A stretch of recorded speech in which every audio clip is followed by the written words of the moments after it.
L'altre dia estava observant com queien gotes d'aigua d'una aixeta i em vaig preguntar: quin és el volum d'una gota d'aigua? I encara diria més, com el puc mesurar? Al laboratori disposem de buretes, provetes i pipetes. Però cap té la resolució necessària per mesurar el volum d'una gota d'aigua. Així doncs, com ho podem fer? Després de parlar-ne molt, se'ns va encendre la bombeta. Ja ho tinc! Comptem les gotes d'aigua que ocupen un volum determinat. Després dividim aquest volum pel nombre de gotes i obtenim el volum d'una gota d'aigua. I anem per feina. Ens dividim per grups per obtenir quants més resultats millor.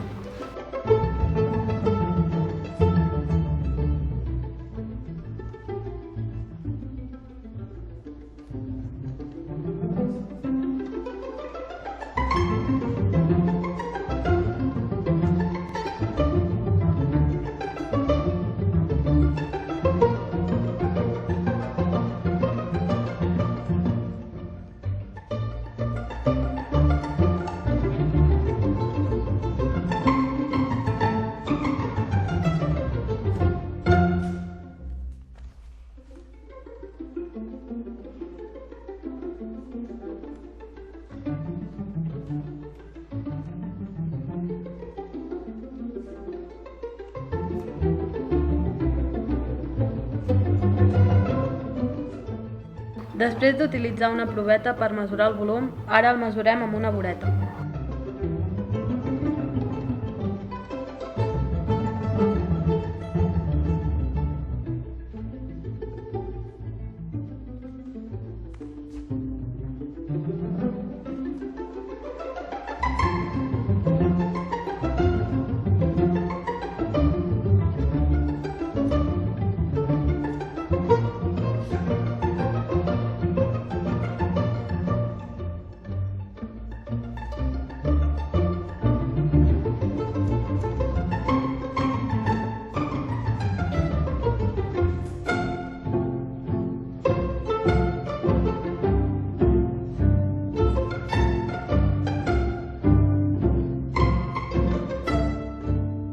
Després de fer moltes mesures, arribem a la conclusió de que el volum d'una gota d'aigua és de 0,05 mil·lilitres.